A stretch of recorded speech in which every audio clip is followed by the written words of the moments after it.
Y bueno, como Beatriz mencionó, voy a hablar en español. Y cualquier inquietud, por favor, no duden en preguntar. Beatriz nos va a ayudar un poquito con la traducción. ¿Ok? Entonces, yo sé que algunos de ustedes ya conocen al proceso Lista Verde. El proceso Lista Verde es un proceso global. En este momento tenemos 75 áreas protegidas, certificadas como Lista Verde en diferentes países. Más de 65 países se encuentran postulando al proceso de Lista Verde. Este es un proceso voluntario, ¿no? Em, la certificación es voluntaria, pero lo que buscamos en este proceso es contribuir con el objetivo del 30 por 30 de asegurar que podamos contar con áreas efectivamente bien conservadas, ¿no? Y bueno, es un proceso que apoya a los actores locales, que apoya a los gobiernos, que apoya a las diferentes formas de áreas protegidas y conservadas, sean estas estatales, municipales, federales, territorios indígenas, áreas privadas, OMEX, entre otros territorios conservados, a poder optimizar su gestión. Y bueno, en la lista verde, como podemos ir para atrás, Mariana, como incentivos, bueno, mencionar la mejora en el desempeño de las áreas. Esto es súper importante. También en algunos países que tienen gestión por resultados o que tienen financiamiento por gestión de resultados, vemos que estas áreas tienen una mejor están mucho mejor posicionadas, son más atractivas para los donantes, pero también son más atractivas para incrementos presupuestales dentro de sus sistemas de gobierno. Y en el caso de, bueno, y también ¿no? existe un reconocimiento en el prestigio del área, están más posicionados para el perdón, para la certificación de patrimonio natural y también, bueno, como les decía, son mucho más atractivas para los donantes y siempre son consideradas dentro del proceso y los proyectos de UICN. La siguiente, Mariana. Bueno, la postulación de lista verde tiene diferentes fases. Yo entiendo que acá hay varias áreas que ya se han inscrito. Ese es el primer paso. La inscripción es voluntaria, todo el proceso es voluntario y es gratuito. Em, y bueno, dentro de esta lo primero que hay que hacer es inscribirse, es llenar un formulario que está disponible en línea. Lo, es información muy básica del área para saber en dónde está y poder caracterizarla. Inmediatamente que las áreas llenan este formulario, entonces se habilita en el sistema el espacio para esta área y los puntos focales o las personas designadas que van a administrar la plataforma de Compass. Y el área empieza entonces con la fase de solicitud. La fase de solicitud, entonces el área empieza a evaluar 5 de los 50 indicadores, que son 5 indicadores considerados básicos. No están en orden, pero sí de los 55 indicadores que son cruciales para poder determinar si el área está lista para poder avanzar en el proceso. En esta fase también se identifican a los actores sociales relevantes, quienes participan dentro del proceso de gestión del área. Y el área realiza esta autoevaluación para saber cómo se encuentra. Luego de que el Eagle evalúa estos 5 primeros indicadores, pasa a la fase de candidatura. Y en la fase de candidatura se evalúan los otros 45 indicadores. Pero en esta fase de candidatura hay que ir avanzando con varios temas. Entre estos hacen una autoevaluación de todos los 50 indicadores para ver cómo están, en dónde hay falencias, en dónde hay vacíos, en dónde se puede mejorar. Y esto generalmente nosotros recomendamos que se dé en una matriz en Excel, que entiendo que algunos de ustedes ya tienen. Y con esta matriz en Excel van llenando, cumple, no cumple, cumple en parte el indicador, y para esos indicadores que cumplen parte o que no cumple, se llena inmediatamente la propuesta de cómo llegar a satisfacer al indicador al 100%. Entonces, si no cumple con algunas cuestiones, por ejemplo, si existe un proceso correcto de gobernanza, si es que los procesos han sido socializados con todos los actores y eso no cumple al 100%, se establece, ok, hace falta establecer reuniones de socialización, mejorar los canales, se establece qué hay que hacer para cumplir el indicador. Y esta columna se convierte en el plan de mejora. Entonces, al final de este ejercicio, tenemos áreas que han hecho un profundo análisis autocrítico. Este primer análisis es una autoevaluación. Y en este ejercicio se van dando cuenta varias cosas. Primero, cómo está el área, cómo está su situación, en dónde están las debilidades, en dónde están las fortalezas y qué hacer con esas debilidades, porque se establece el plan de mejora. Y es bueno que en ese plan de mejora se vaya estableciendo tiempos y responsables. Luego de esto, cuando el área ha logrado subsanar todos estos indicadores, se invita al grupo de expertos a que lo evalúe. Y es necesario cargar toda esta información de la matriz en Excel al Compass, que es esta plataforma en donde se llena toda la información.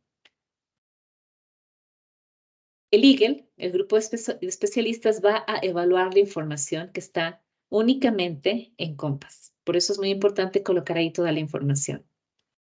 Y una vez que el Eagle dice, ok, estamos de acuerdo, está aquí toda la información, se ha cargado, se ha cumplido en su gran mayoría con los 50 indicadores, entonces están listos para ir a la fase de certificación.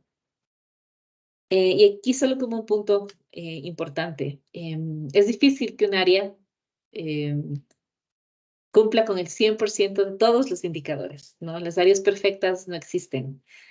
Pero sí esperamos que las áreas, al hacer este ejercicio de ir resolviendo, de ir cumpliendo con este plan de mejora, las áreas alcancen dentro de este proceso de autoevaluación valores cercanos entre el 95 y el 98%. Y entonces el Eagle acepta hacer la visita en territorio. Para ese entonces nosotros nos encontramos finalizando la fase de candidatura. Cuando el Eagle entra a territorio, evalúa, verifica que la información que estuvo cargada en Compass es verídica y después da el aval para pasar a la fase de certificación. La fase de certificación dura 5 años y es muy importante tener en cuenta este tiempo. A mitad de periodo, entre 2 años y medio, el Eagle debe evaluar nuevamente para verificar que el área esté manteniendo sus niveles de eficiencia y vuelve a evaluar a los 5 años, antes de los 5 años, antes de que se venza la certificación. Y con esa siguiente evaluación, el área vuelve a certificarse por 5 años más. No sé si hasta aquí tienen alguna pregunta. Eu tenho. Queria saber como são formados estes consultores, as pessoas que irão a campo fazer as auditorias, se eles são formados localmente por país ou se eles são de vários países e que é um time fixo dentro da UCN. Pablo, esta es una excelente pregunta. El grupo de evaluadores se los denomina Eagles, por sus siglas en inglés. Y este grupo se conforman en cada país. En Brasil, el grupo ya está conformado. Son 8 personas, corrígeme, Beatriz. 8, 9? São 7. 7 pessoas. 6 personas. 7. 7. A gente tem uma fotinho no final com todos eles, porque a gente ia falar no finalzinho, mas Ok, Tá bom. bueno, cada país tiene su grupo de Eagles. Y estos son especialistas que fueron seleccionados por la Comisión Mundial de Áreas Protegidas. Todos esos especialistas deben conocer la realidad de su jurisdicción, en este caso la realidad brasileña. Son especialistas en áreas protegidas desde diferentes enfoques, desde temas de planificación, turismo, gobernanza, temas legales. Es decir, se busca un equipo multidisciplinario para conformar el Eagle. Se busca gente con mucha experiencia, pero también se busca gente que esté familiarizada con contextos, gente más, también hay un representante joven dentro del equipo para asegurar que tengamos todas las miradas.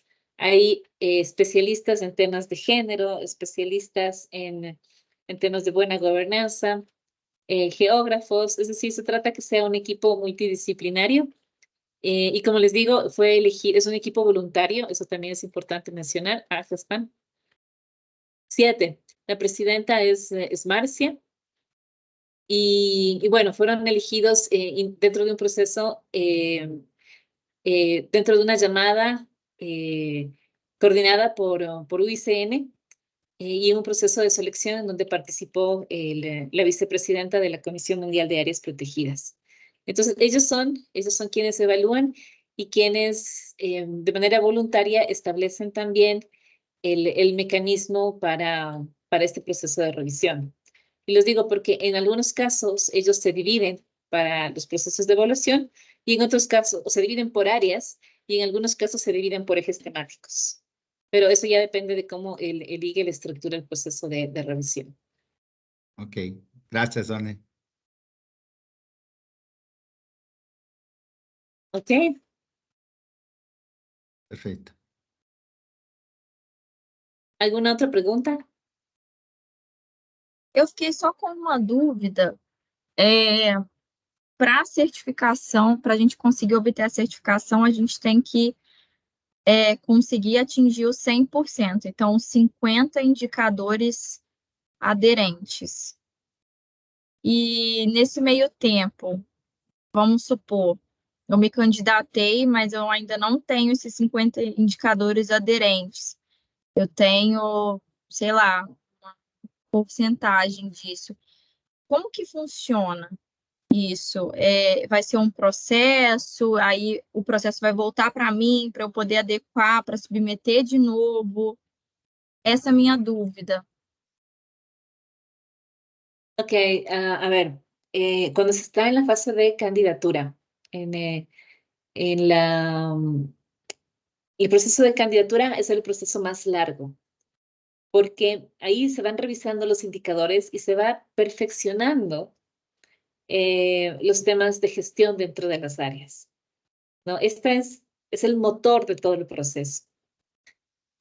Y como les decía, no hay áreas perfectas, no van a cumplir, es muy raro que un área cumpla el 100%, todavía no lo tenemos, pero sí buscamos áreas comprometidas, ¿no? Entonces, cuando el área va avanzando y siente que ha llegado a un punto en el que tiene claro qué es lo que tiene que hacer, ¿no? Y va de la mano con el Eagle, ¿no? El Eagle puede aceptar una revisión para que pase la certificación con alrededor de un 95 a un 98% de los indicadores. ¿Y esto por qué? Porque, como les digo, no siempre se puede tener el 100% de los indicadores, pero sí se puede tener claro un mecanismo de avance. A ver, en algunos casos, el área va a tener 2, 3 indicadores que no llega a cumplir, pero establece lo que tiene que hacer para llegar a cumplir esos indicadores. Y ese plan de acción que tiene que hacer está claramente definido.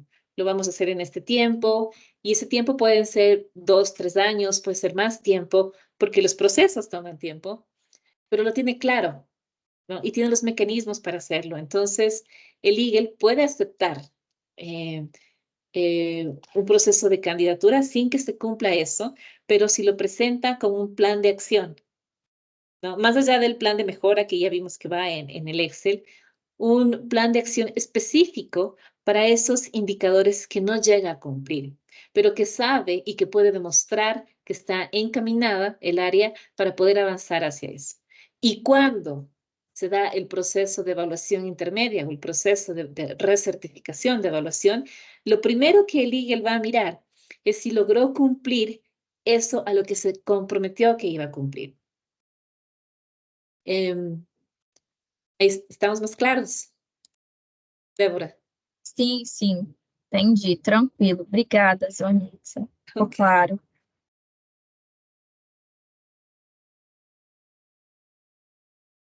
Listo. ¿Alguna outra consulta? Não? Olá, gente. É rapidinho, só apresentar aqui, chegou o nosso secretário de Meio Ambiente do Guarujá, o Ricardo, tá? Tá aqui do nosso lado. Boa tarde a todos, prazer estar aqui com vocês. Estou apreciando aí a possibilidade, a proposta de nós participarmos dessa lista verde, né? E eu queria dizer que nós somos embaixadores da UCN, né? E eu queria até perguntar se existe alguma possibilidade de nós contribuirmos até com a equipe que vai fazer a avaliação dos critérios para avaliar as propostas. Beatriz, creo que yo te voy a pedir apoyo acá, porque Sí. escuché un poco lejos. Sí, no, estaba diciendo que son embajadores de la UICN desde el Congreso Mundial del 21, como dijo antes, y pregunta si pueden apoyar al equipo que va a hacer el proceso de evaluación o algo así, si hay algo que las áreas pueden, ellos como municipio, o que las áreas pueden hacer para apoyar el proceso o no. Súper, súper. Esta es otra excelente pregunta. ¿Por qué? Siempre hemos dicho que el proceso de lista verde es un proceso muy articulador. Une esfuerzos, ¿no? Invita a sumarnos en el proceso. Y no lo había mencionado, pero hay otros actores en el proceso de lista verde. Entre esos actores están los mentores. ¿Y quiénes son los mentores? Los mentores son, para decirlo de otra forma, como padrinos de este proceso para las áreas, ¿no? Entonces, en los mentores están gobiernos seccionales, están universidades, están proyectos de cooperación internacional que están en el sitio. Tenemos incluso investigadores que a título personal, ellos a nivel de, ellos solos van y dicen, bueno, me interesa ayudar en el proceso de lista verde. Y se convierten en mentores. Para ser un mentor, el área tiene que decir, sí, yo acepto este apoyo, ¿no? Y el apoyo puede ser de diferentes formas, porque las áreas van a tener necesidades a lo largo de todo el proceso y hay 50 indicadores para ir evaluando. Entonces, las áreas van a necesitar apoyo.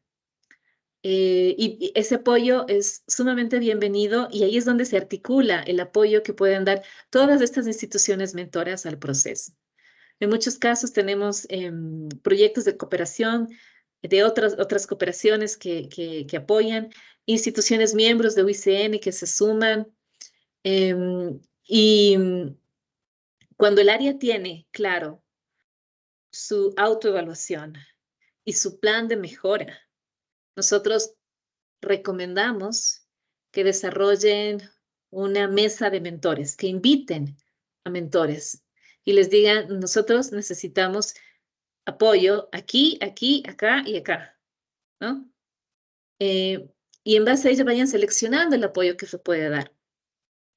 No, tenemos mentores que han apoyado todo el proceso de consolidación de las áreas y tenemos mentores que han apoyado en una cosa, en un indicador en particular, en temas muy específicos.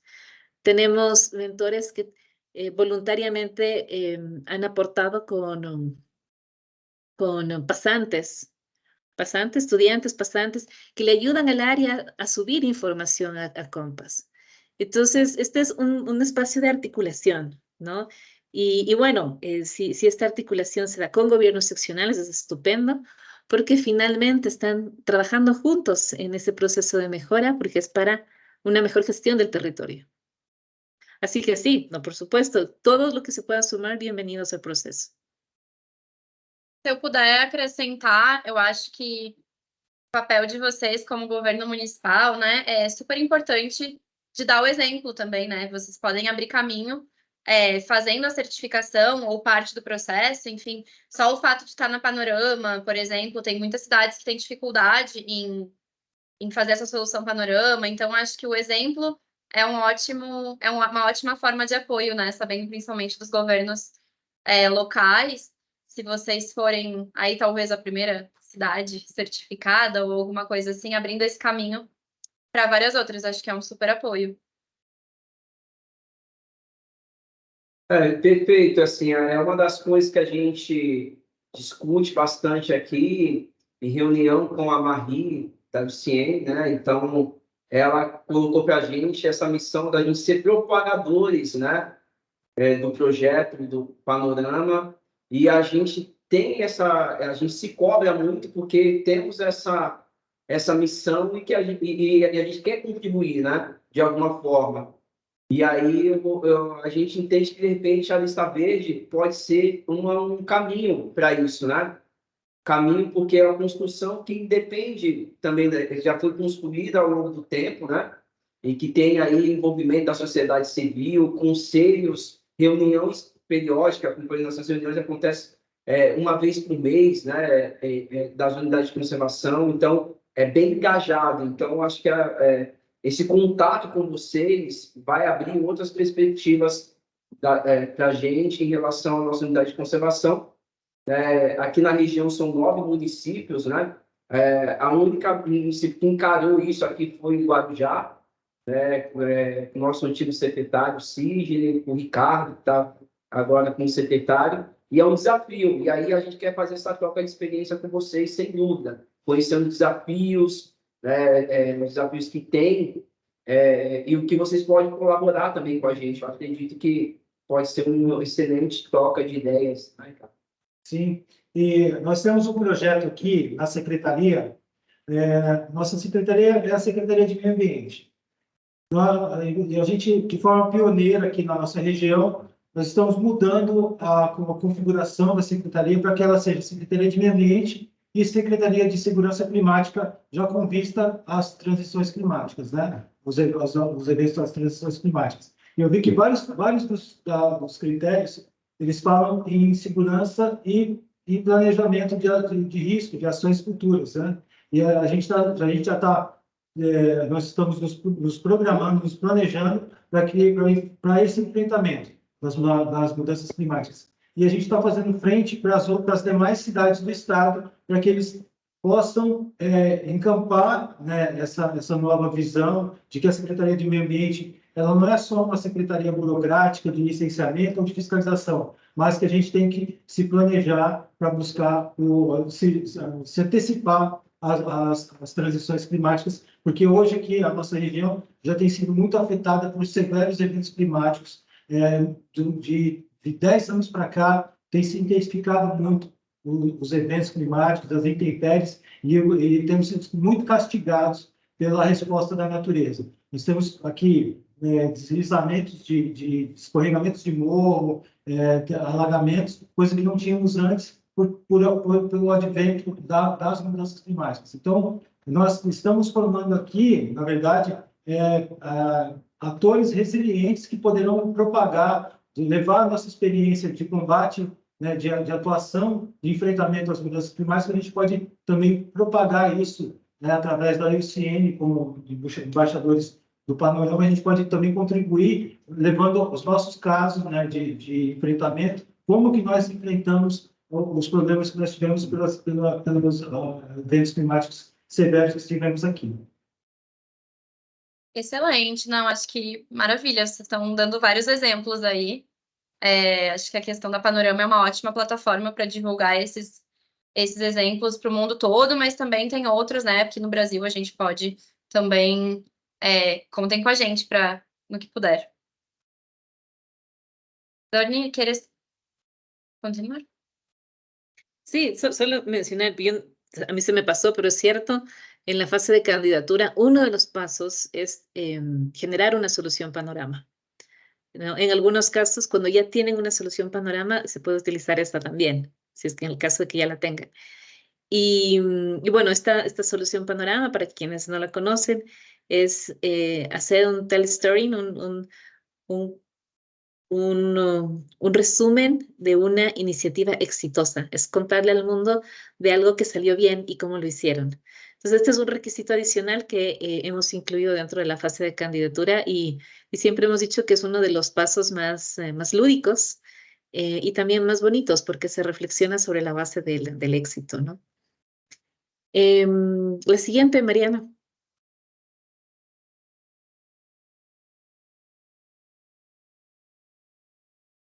Ok, estos son, bueno, los 17 criterios. Bueno, son 50 indicadores que están agrupados en 17 criterios y estos a su vez en 4 componentes que tienen que ver con buena gobernanza, con un planeamiento robusto, un diseño y planificación estratégica fuerte, que todos los temas que demuestran una gestión efectiva y por supuesto el cuarto componente que a veces es el más difícil y es el de demostrar resultados exitosos de conservación, ¿no? Entonces están organizados de esta forma.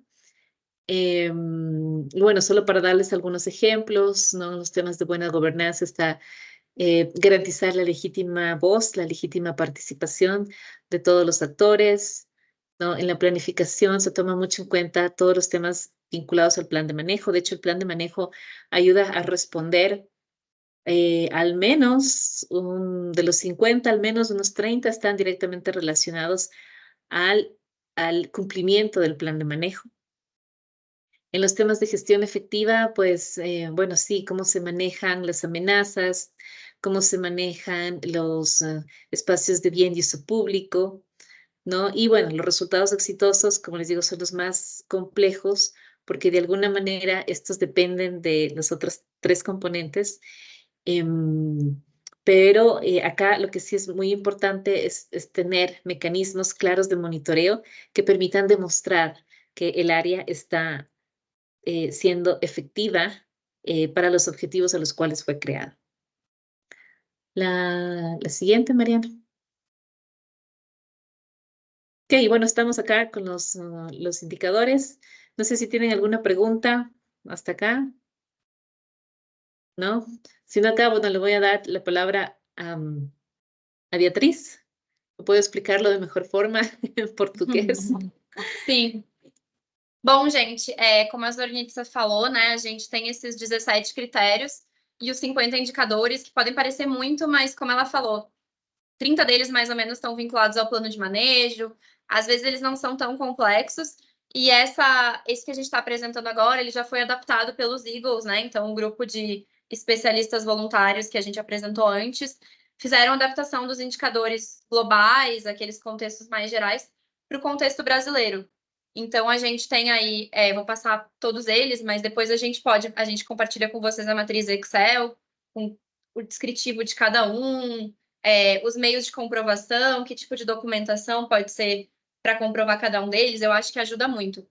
Mas, dentro do grupo de boa governança, a gente tem, por exemplo, o critério de garantia, legitimidade e voz. Tem 6 indicadores dentro desse grupo.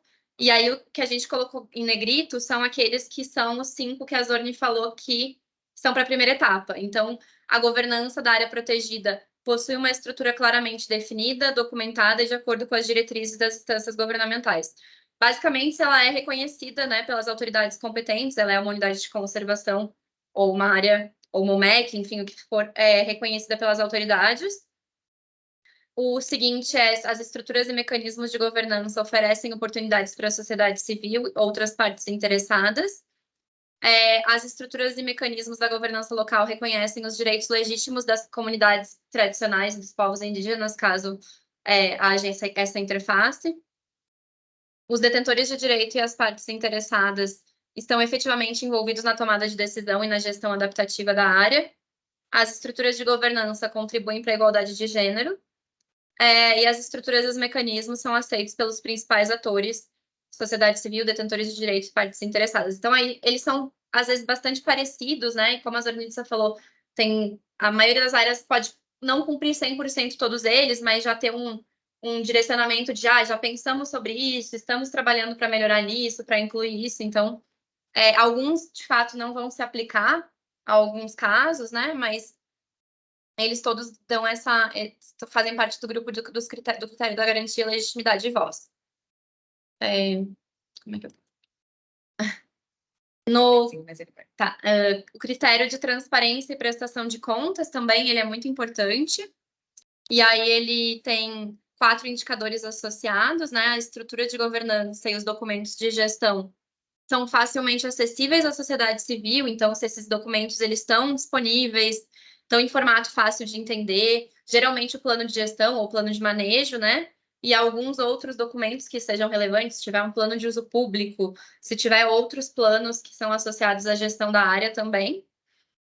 Quando existe um órgão de tomada de decisão, essa composição ela está disponível ao público também, então o caso dos conselhos gestores, tem os procedimentos de criação, nomeação, tudo isso está claro para a sociedade, né? Acessível, as pessoas podem se candidatar, podem ver quem faz parte. Essas pessoas os nomes estão disponíveis, elas são facilmente acessíveis. Os resultados dessas discussões, dessas reuniões de conselhos, por exemplo, elas estão disponíveis aos públicos, então as atas, as memórias, a gente preza muito pela transparência, né? Então, tudo que tiver a tomada de decisão referente à área está disponível ao público. Existe um processo também de identificar, ouvir e resolver essas reclamações, caso haja disputa por algum tipo de conflito, alguma coisa da governança ou da gestão da área. E esse processo, ele existe, né? Não necessariamente solucionou tudo, mas existe esse canal aberto para a sociedade de resolver esses conflitos. O outro critério é de vitalidade à governança e a capacidade de responder de maneira adaptativa. Então, assim, justamente a gestão adaptativa, aquela coisa de que ela está mudando conforme as necessidades, conforme as demandas, e aí garantir nos indicadores que existem procedimentos que garantem que os resultados do monitoramento que é feito na área, as avaliações e as consultas alimentem os processos de gestão e planejamento, né? Pode mudar as metas, pode mudar os objetivos baseado em dados, baseado em monitoramento. Também que o planejamento e a tomada de decisões reconheçam as condições, fatos e objetivos relevantes a nível nacional e a nível local. Os processos de planejamento e gestão tiram proveito de múltiplas fontes de conhecimento, então, desde conhecimento tradicional, conhecimento científico, conhecimento local.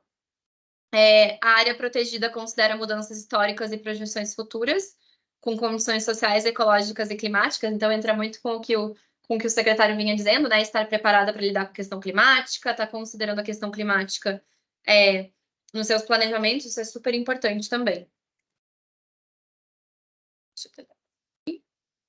Aí a gente entra no segundo grupo, né, que é o grupo de desenho e planejamento robustos, que tem os critérios de identificação e compreender os valores fundamentais para essa área. Então, aqui a gente tem 2 dos indicadores que são aqueles da primeira etapa, dos 5 essenciais para a primeira etapa. Então, que um deles a gente já mencionou no começo, a área ela está já no SNUC, ou reconhecida de alguma forma como área protegida, né, ou área conservada. Ela está classificada numa das categorias da unidade de conservação do SNUC, ou nas categorias da IUCN, ou classificada como MEC, também compatível com os tipos de governança do banco de dados da plataforma Protected Planet e do Programa das Nações Unidas para o Centro de Monitoramento. E tem mais um, terceiro, a área possui um plano de manejo, um plano de gestão ou um equivalente atualizado. Então, é aquilo que a gente vinha falando, né? A maioria dos indicadores já com o plano de manejo, ele já responde, mas a primeira delas, para essa fase inicial, essa fase de arrancada, é ter esse plano de manejo, ele está razoavelmente atualizado, que mostra os valores da área, os objetivos de conservação e tem alguma orientação nas atividades e prioridades para a gestão da área. E o outro, que daí já entraria na segunda fase, né, é que os valores naturais dos serviços ecossistêmicos associados, assim como os valores culturais, eles são identificados também. Então, isso aparece geralmente nos planos de manejo, né, o que essa área está protegendo, o que essa área está conservando para a sociedade. Depois a gente tem o critério 2.2, que é o desenho de conservação, considera os valores a longo prazo, então que a área seja grande o suficiente, conectada o suficiente, pensando numa conectividade de ecossistemas para que possam atender aos objetivos até de mais longo prazo.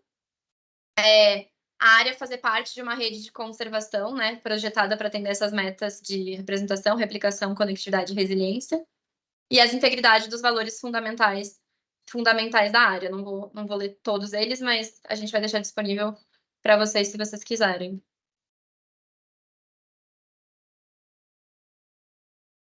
O critério 2.3, ainda falando sobre o desenho, né, e o planejamento da área, entender as ameaças, não só os seus valores de conservação, mas entender as ameaças e os desafios que essa área tem, né, porque a gente sabe que todas as áreas vão ter algum tipo de ameaça, algum tipo de desafio, então as principais ameaças, elas estão reconhecidas, elas foram identificadas, elas estão documentadas, elas estão compreendidas pela gestão, de preferência com a localização, com a extensão e a intensidade, digamos assim.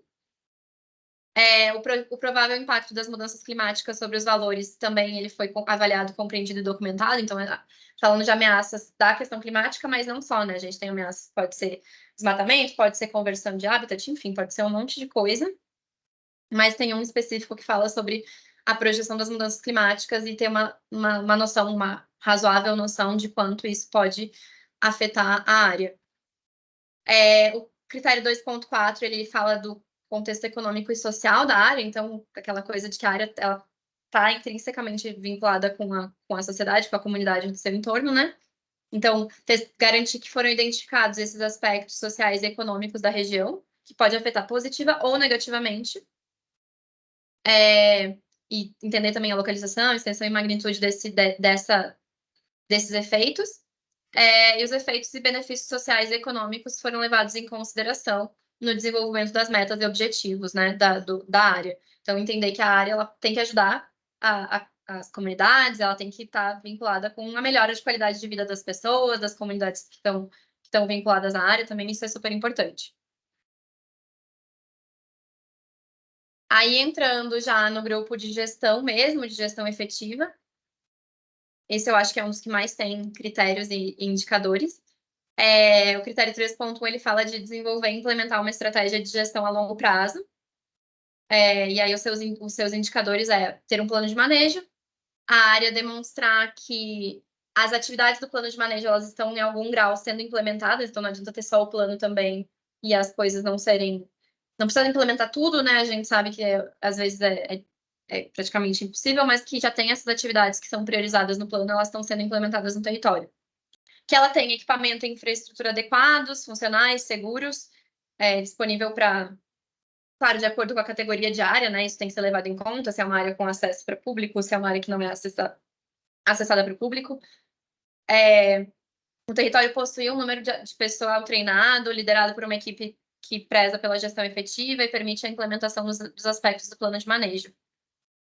Os esforços de gestão, então, estarem contribuindo também para a equidade, incluindo a equidade de gênero e outros tipos de equidade. Aí a gente tem um documento extenso também que depois podem procurar, que é sobre o que são equidade quando se fala de áreas protegidas, né? É um documento feito pelo Maretti, até que é parte do Eagle, ele detalha repartição de benefícios, questão de gênero e um monte de outros fatores.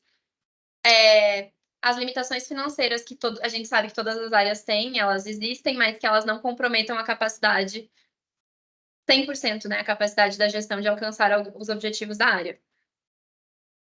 Depois a gente tem a questão da gestão da condição ecológica, então, falando sobre as estratégias e ações para manter esses processos ecológicos, para manter os valores fundamentais de conservação daquela área, e a área demonstrando que essas atividades de gestão relacionadas aos valores estão sendo implementadas, estão suficientes para a manutenção dos processos ecológicos e valores fundamentais. Entender que a área não vai deixar perder a sua funcionalidade com o tempo, né? Que as espécies que estão ali dentro vão ser mantidas, ou que existe um plano para elas serem mantidas, por exemplo. Depois, o critério 3.3 é o de gestão aplicada ao contexto econômico e social.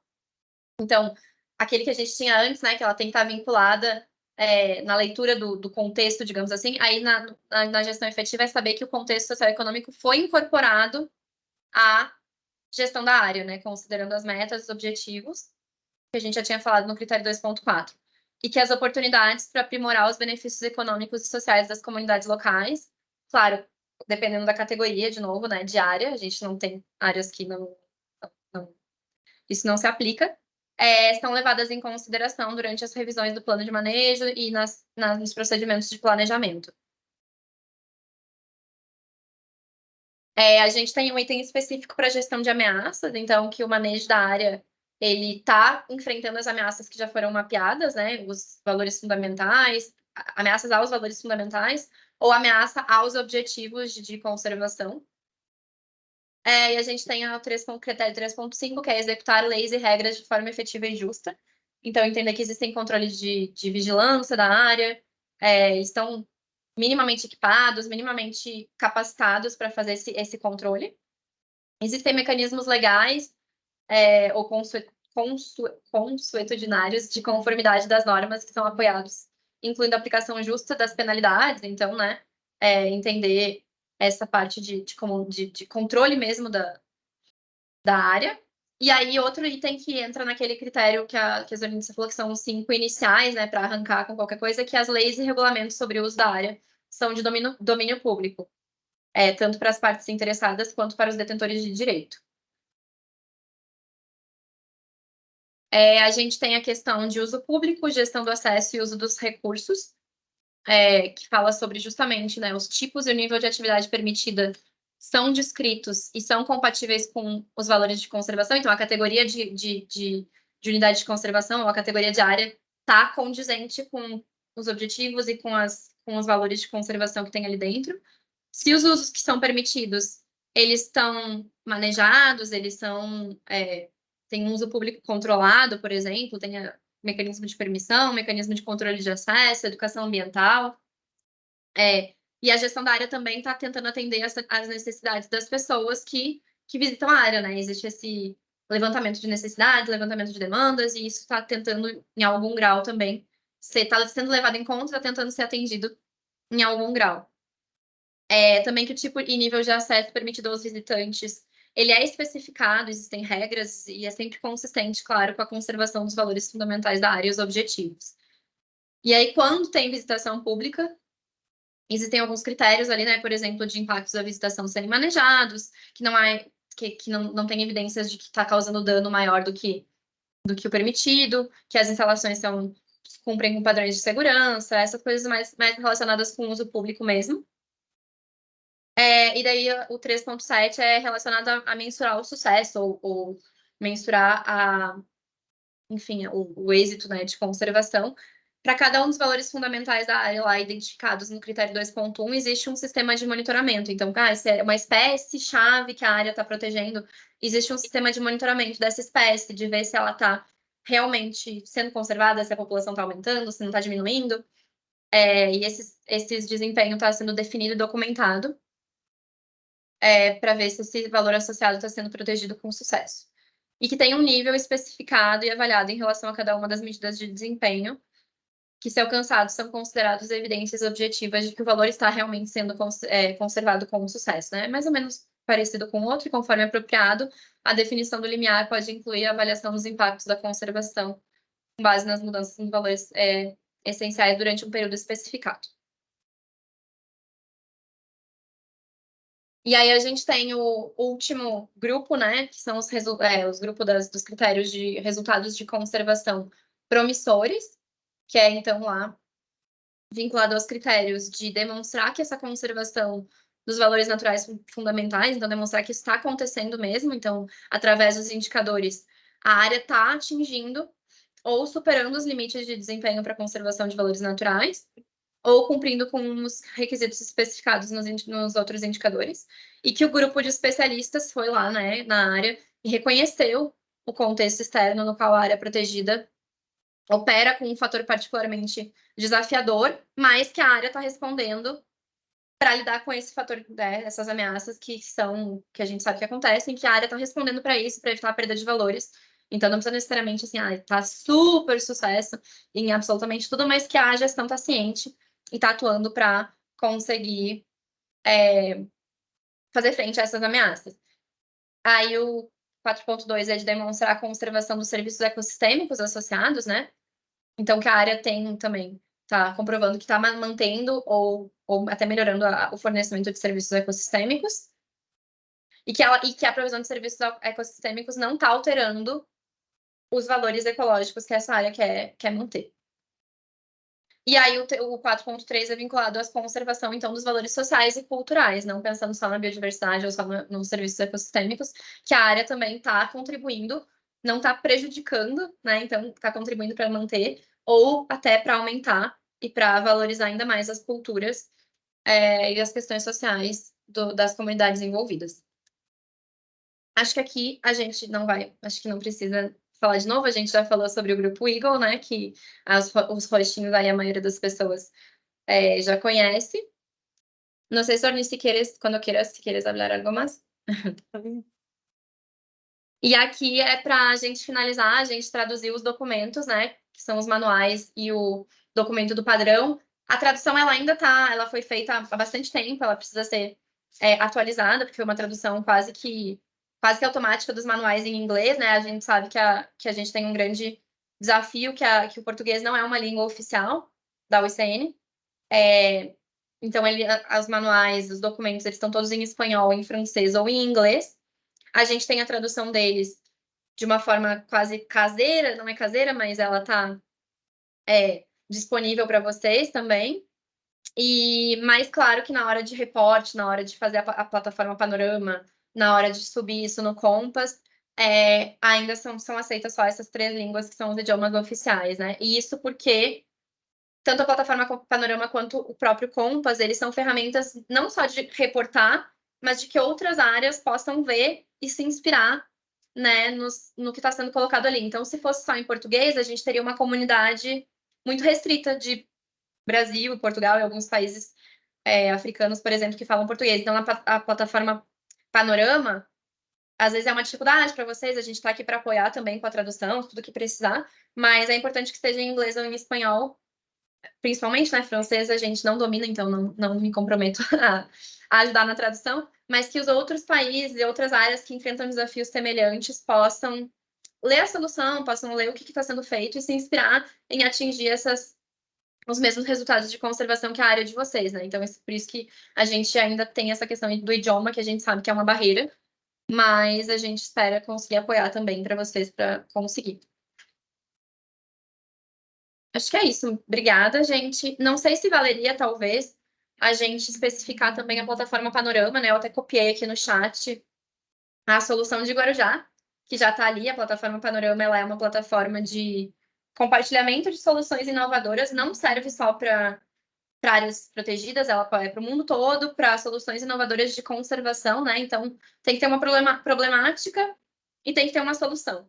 E a ideia é que seja uma grande plataforma com essas inspirações e com esses mecanismos inovadores, que às vezes uma área vai ter a mesma dificuldade. Não, como é que eu não pensei nisso antes? Então, a solução de Panorama também é um critério que a gente coloca durante o processo de lista verde, mas não é só para as áreas de lista verde. Tem infinitas soluções ali que não são vinculadas à lista verde, mas são super interessantes. Eu recomendo todo mundo a entrar, olhar. E coloquei a de Guarujá para dar um exemplo, né, que o pessoal ali já colocou. Se quiserem, o pessoal de Guarujá também falar um pouquinho sobre a sua solução.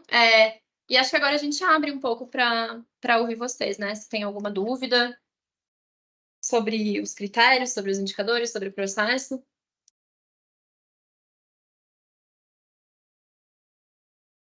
E a gente também queria chamar a Sayonara para falar um pouco sobre a experiência que elas têm tido na Vale com a Lista Verde, falar um pouco sobre um evento da Lista Verde que aconteceu, o Fórum Global lá na Cidade do Cabo, na África do Sul. Então, acho que a gente também queria escutar um pouco de vocês, da Sayonara, e depois... Vamos fazer por ordem, então. Acho que o Paulo levantou a mão aqui.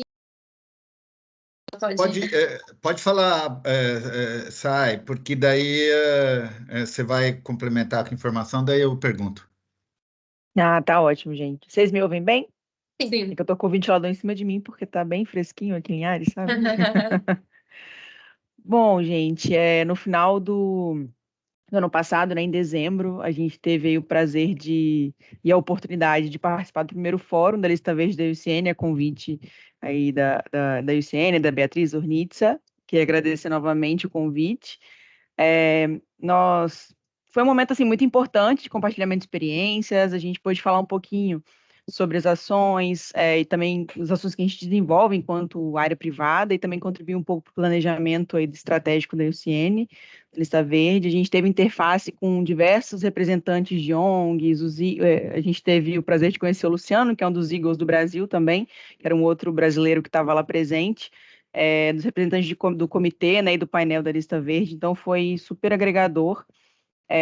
Alguns temas que foram bem falados, né, foram a equidade, que as meninas apresentaram aí também falando sobre, né, é importante a gente conhecer mais sobre o tema, a respeito do reconhecimento das comunidades tradicionais também, tiveram alguns depoimentos, foi muito emocionante, assim, super importante, então elas foram bem pautadas, essas temáticas, falou-se muito da capacitação, né, que é um pouco do que está acontecendo aqui, sobre a Lista Verde, então é importante, né, que se leve realmente mais informações sobre a Lista Verde para que a gente realmente possa, para que seja possível sua implementação e também esse ganho de escala, até para apoiar o atingimento da meta 3, e que na verdade agora vai além, né, da parte do atingimento das áreas, né, agora realmente a gente traz aí a efetividade de conservação realmente. E a gente mapeou algumas publicações, né, alguns documentos importantes, como diretrizes para a área de proteção privada, algumas ferramentas, o IBEX, eu até perguntar sobre ele, mas depois a gente pode falar, que é essa oportunidade, né, de autoavaliação, para a gente entender a nossa aderência enquanto área à Lista Verde, e o Panorama Solutions, que também está aí, a gente tem a oportunidade de ver um case, e dentre outros vários que são super interessantes e inspiradores. E na reserva a gente está aí nessa a primeira fase, né, que é a fase de solicitação que vocês apresentaram. A gente tem reunido evidências para cumprimento desses 5 principais critérios aí da lista e para que a gente possa submeter futuramente, né, para certificação. Mas acho que uma das principais mensagens mesmo, até do evento, foi que os critérios, eles vão, mais do que a certificação, né, o certificado em si, os critérios, eles nos ajudam a melhorar na nossa gestão, nos nossos processos, para que melhore consequentemente a efetividade da conservação das áreas. E aí, queria reforçar, né, dentro desse processo que a gente tem passado aí para certificação também, a importância da representatividade do setor privado, né, nessas discussões. E aí, no final do ano passado, a gente teve o workshop de reservas privadas, né? A gente iniciou esse movimento de criação da rede de reservas privadas para impulsionar também esse reconhecimento das nossas áreas, melhorar nossa interface, né, com parceiros, governo, principalmente, comunicando melhor sobre as nossas áreas, a importância delas, né, para o cumprimento dessas grandes metas e também diversas outras frentes de interesse, principalmente também no reconhecimento das nossas áreas aí quanto a MEC, né, para que a gente também, que é um outro passo para a certificação da Lista Verde. É isso. Falei muito, né? Não, foi ótimo. Obrigada, Sayo. A gente queria justamente, acho que com essa fala, reforçar que a Lista Verde ela é um processo, né? A certificação em si ela é ótima, mas ela é um processo de autoavaliação e ela também é um processo de olhar para dentro, mas também de olhar para fora, para toda a comunidade global que se gira em torno disso, né? Então, trocar, às vezes, com uma área de outro país, uma área de... ver o que os outros estão passando pela mesma dificuldade. Então, é um processo de olhar para dentro, olhar para fora, tudo isso ao mesmo tempo, assim, acho que é bem enriquecedor. Mas a gente falando uma coisa, então a visão de vocês de participante é outra. Paulo, quer fazer... Acho que é uma pergunta, imagino eu. É uma pergunta, sim. Tá? Eu sou um aficionado, sou apaixonado por essa questão de conservação. Acho que os sistemas que estão surgindo nos ajudam demais. E eu acho que tudo aquilo que vem de iniciativa da IUCN, ele precisa ser olhado de uma forma muito carinhosa e com muita atenção, porque a gente sabe do nível de seriedade e de capacidade técnica do time, né? Mas a minha pergunta, ela pode parecer um pouco antipática, mas não vai ser essa a minha intenção, tá? Vou pegar o exemplo do Parque das Neblinas. Então, nós estamos numa área certificada do FSC, dentro do escopo de certificação da Suzano. A FSC, para quem não está acostumado, é o Forest Stewardship Council, que é a maior organização certificadora de manejo florestal, não tem muita relação com conservação. Temos uma parte da área reconhecida pelo SNUC, temos a área também reconhecida como posto avançado da Reserva da Biosfera da Mata Atlântica, e temos esses instrumentos relacionados ao plano de manejo.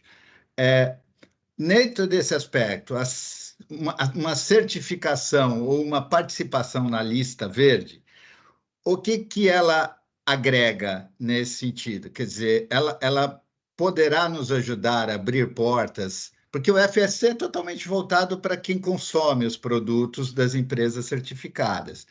Então, essa certificação, ela agrega valor, sem dúvida alguma, pela parceria com a IUCN e pelo relacionamento com outras unidades da lista verde, pelo que eu entendi. Mas ela pode ter a capacidade de abrir portas, por exemplo, para captação de recursos, para a busca de investidores. Como é que vocês veem isso? Sorni, ¿entendiste todo? O sea, un poco, sí, la pregunta era un poco como, ya tiene muchas certificaciones en el área, desde manejo de bosques, certificación de como reserva de la biosfera y todo eso, y claro, Paulo hace un refuerzo de que es importante porque es UICN y todo eso, pero además de eso, ¿qué valor está añadido a buscar una certificación lista verde si trae más captación de fondos o más visibilidad? O que pregunta un poco que ya tiene un montón de certificaciones de cosas, ¿cuál sería el valor añadido de la certificación con lista verde? Sí, bueno, en realidad los beneficios del proceso de lista verde son múltiples, ¿no? Sí, sin duda incluye un tema de prestigio, de imagen, de reconocimiento. El pool de donantes de UICN siempre le pone especial atención a las áreas que están certificadas, o incluso a las áreas que están dentro del proceso de lista verde, porque significa que son áreas comprometidas.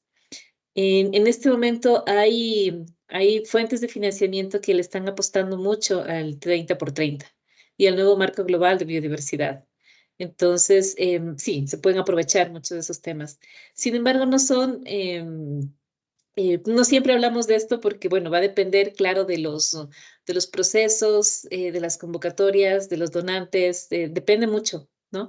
Pero sí, es algo que se da y tenemos varios proyectos que están apoyando a áreas certificadas, pero adicionalmente de lo que como UICN podamos gestionar en las áreas y los países, también hemos visto que logran canalizar nuevos fondos, nuevos recursos financieros, ya sea por cooperación como por gestión por resultados, ¿no? Eso lo vemos mucho, sobre todo en Perú. En Bolivia, por ejemplo, en Bolivia ellos institucionalizaron el proceso de lista verde, ¿no? Y con eso trajeron a la Unión Europea como cooperante para financiar temas de gestión de áreas protegidas, que no es a través de UICN, sino que es directamente al servicio de parques del CERNAP. Entonces, hay estos beneficios que se dan, pero siempre queremos resaltar que el proceso esté enfocado en que el área mejore su gestión y que este es el principal beneficio que el área tiene. Pero sin duda hay una serie de beneficios múltiples vinculados con el prestigio, la reputación, el manejo de información. Ese es otro beneficio que siempre nos resaltan en el proceso, y es que las áreas tienen mucho mejor organizada su información y eso facilita la toma de decisiones. No en todos los casos, hay muchas áreas que ya tienen un sistema de manejo de información, pero en las que no lo tienen, este es un valor agregado fundamental.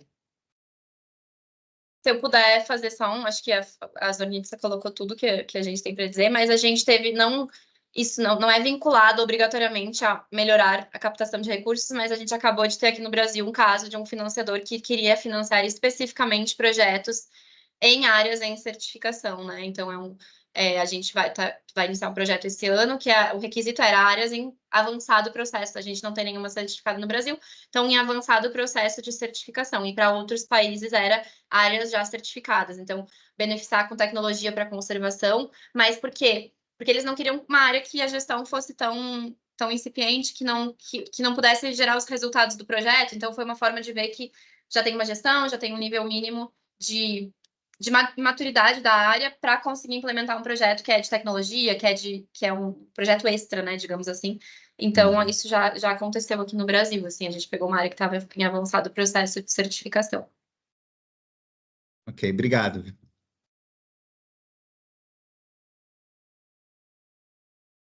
Mais alguma dúvida, gente? Dificuldades de quem já está também passando pelo processo, às vezes quer compartilhar como dificuldade, como solucionar, como solucionou as dificuldades também. Saiu, pode falar. Não, na verdade, depois do meu depoimento, eu só queria tentar saber um pouco mais sobre a ferramenta, né, do Ibex, assim, que vocês estão em desenvolvimento e tudo mais, porque realmente achei uma ferramenta super relevante nesse processo, né, de entendimento, de autoavaliação, achei super interessante, que às vezes é muito o momento onde a gente que está no processo se perde, assim, né, de entender realmente a qualidade daquilo, daquela evidência, ou de onde a gente está, se realmente aquilo está cumprindo com os critérios. Então, acho que essa é a minha pergunta mesmo.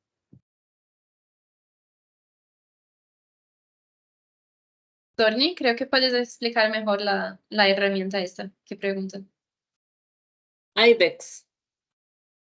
Sí, bueno, IBEX es una versión avanzada de lista verde. Es básicamente una matriz de evaluación que utilizaría el Eagle, todavía no está avalada, está en el proceso de aprobación final, que desarrollaría el Eagle al momento de evaluar, ¿no? Y esto hace que el proceso de evaluación sea mucho más rápido, ¿no? Y esta es una metodología nueva. No les sugiero que se preocupen mucho por eso ahora que están empezando. Es más una herramienta de evaluación que la utiliza el Eagle, ¿no? Desarrollamos esta herramienta justamente pensando en que no todas las áreas llegan al 100%. Sin embargo, superan con creces temas que son cruciales, ¿no? Entonces, esta es una herramienta de ponderación que ayuda a darles valores más significativos a los temas más relevantes. Entonces, es una matriz que todavía está en las últimas pruebas, está casi lista, pero todavía no es parte del proceso formal oficial de lista verde y por eso no la van a encontrar en los manuales, ¿no? Creemos que a lo mejor nos toma este año más para tratar de incorporarla ya en la actualización de los siguientes manuales y en que finalmente esté aprobado.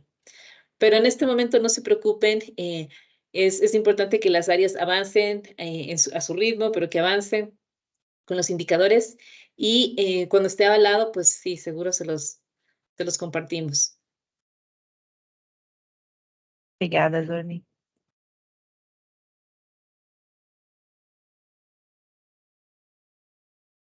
Não sei, gente, se tem mais perguntas. Acho que vai surgir muitas dúvidas também ao longo né, se vocês toparem a certificação, a gente compartilhando o Excel, aí vão surgir muitas dúvidas. A gente fez isso com o pessoal da Vale, que chamaram a gente para uma reunião de tirar dúvidas mesmo, ponto por ponto. Ó, paramos nisso.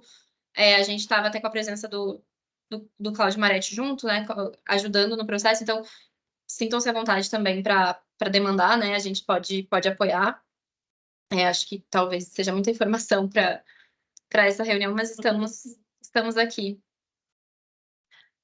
Beatriz, yo solo vería como algunas recomendaciones, sobre todo para las áreas interesadas. Muchas veces nos consultan si es necesario contratar a un consultor una persona para que avance con este proceso. Eso ayuda, sinceramente ayuda mucho, pero no es lo ideal. Lo mejor es que el área designe a alguien de su personal para que pueda familiarizarse con Compass. Compass es una plataforma en línea donde hay que llenar información. Puede ser un poco tedioso al principio, pero si esta persona adquiere estas habilidades en el dominio de la plataforma, se especializa, empieza a tener mayor apropiamiento con el proceso de lista verde, este es un know-how que queda instalado en el área y que les va a servir en el largo plazo. A veces quieren ir muy rápido con el proceso y contratan consultores, pero después los consultores se van y claro, el área queda, o sea, sí ayuda en términos de tiempo, pero a largo plazo es más estratégico consolidar esto dentro de las áreas. Y como decía, esto ayuda mucho al manejo del área, al manejo de la información, al tener información oportuna, efectiva, al momento de tomar decisiones para el área. Entonces, sí recomendaría que lo piensen dentro de sus propios equipos de trabajo y que vayan a su ritmo, ¿no? Nosotros estamos pensando en que la siguiente ceremonia de certificación sea en la COP. Si el área está en una buena posición, es fácil llegar. O sea, los tiempos no son imposibles, es posible hacerlo en tan corto tiempo. El Eagle de Brasil es un Eagle muy, muy dinámico, es un Eagle muy comprometido, ¿no? Y bueno, siempre cuenten con nosotros, con el personal de UCN, la oficina en Brasil, que podamos dar apoyo en este proceso.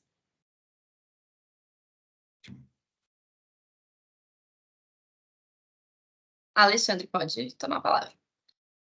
Sim, bom, primeiro gostaria de agradecer, né, assim, acho que é evidente, né, como essa ferramenta pode contribuir para a gestão das áreas, né, no nosso caso aqui na RPPN Sesc Pantanal, eu vejo, assim, que a gente já faz, assim, muito do que se pede, né, inclusive a gente está numa fase agora de renovação do nosso plano de manejo. A gente acabou de lançar também o nosso plano de manejo integrado do fogo, né? Incêndio florestal aqui é uma questão também bastante central do nosso trabalho. E além de todo o suporte que a gente tem de governança do SESC, além da fronteira da RPPN, né, de todo esse sistema assim, de colaboração, mas, né, de qualquer forma, é muito bom, né, ter esses indicadores para a gente poder seguir e ir melhorando e nos autoavaliando também e melhorando, né?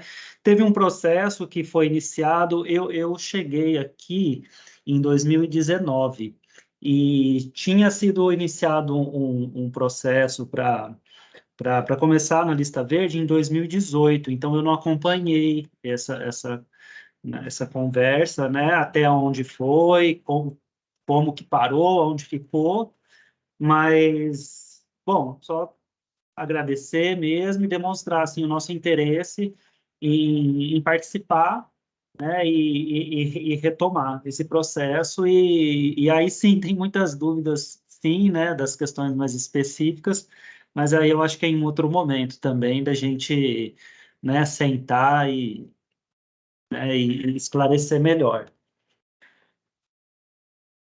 Sim, perfeito, Alexandre. E a gente, assim, eu super me disponibilizo para marcar umas reuniões durante a semana quando eu tiver disponibilidade para falar com calma, ver o que vocês têm aí de quando vocês iniciaram o processo, onde pararam, e a gente juntos organizando, assim, quais são os próximos passos.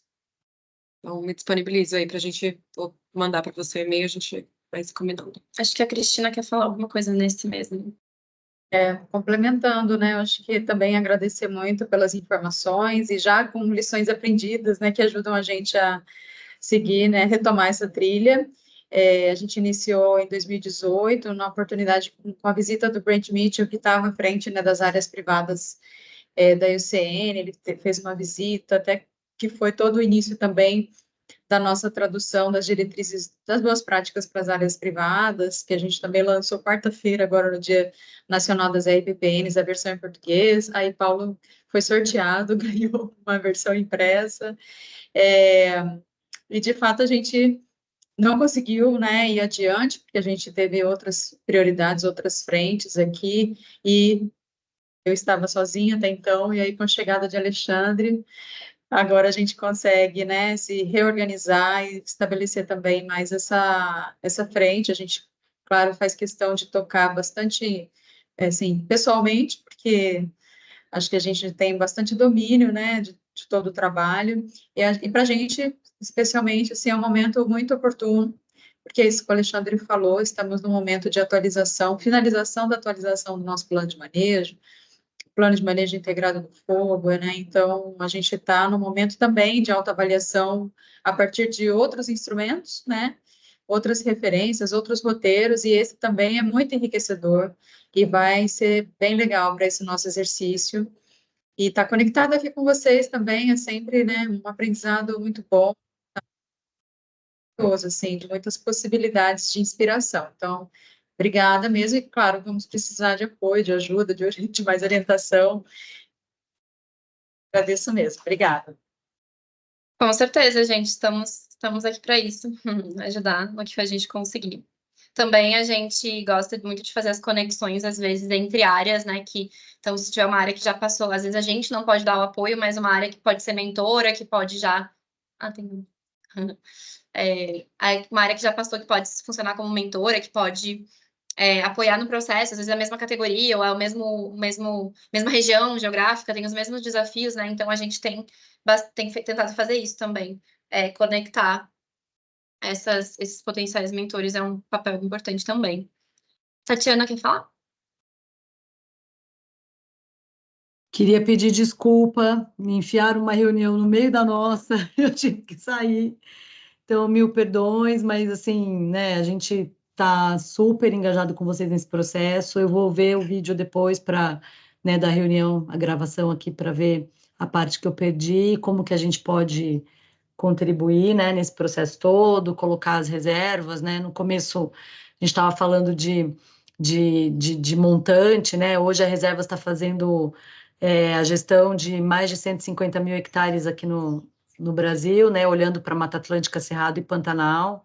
Então, eu acho que a gente, né, quando a gente só aqui nessa sala a gente soma os nossos hectares, olha o potencial, né, que a gente tem de trabalho e sinergia e estar junto, né? Então, assim, desculpa mais uma vez por eu ter que ter me ausentado, fiquei super triste, porque eu queria muito ter ouvido a fala da Zornitza, desculpa, perdão, mas a gente está junto com vocês, tá? Conta com a gente sempre.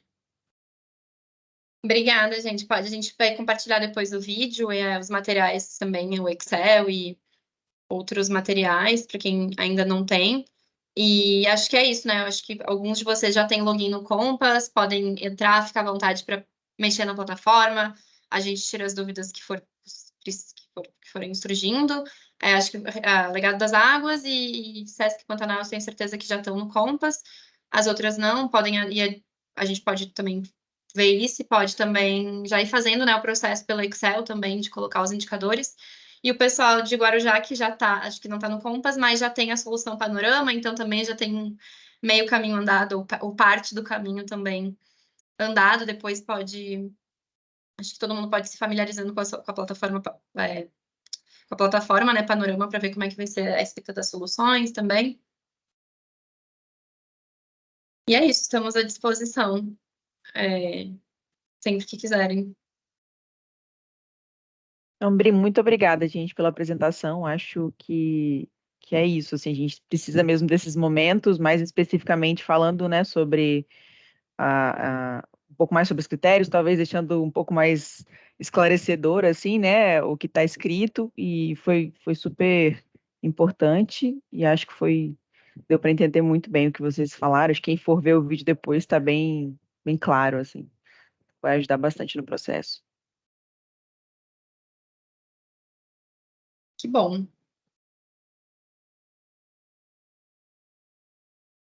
Então tá, gente. Obrigada. Acho que eu parar de gravar aqui.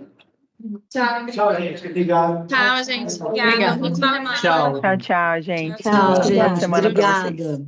Tchau, tchau. Bom fim de Tchau. semana. Tchau.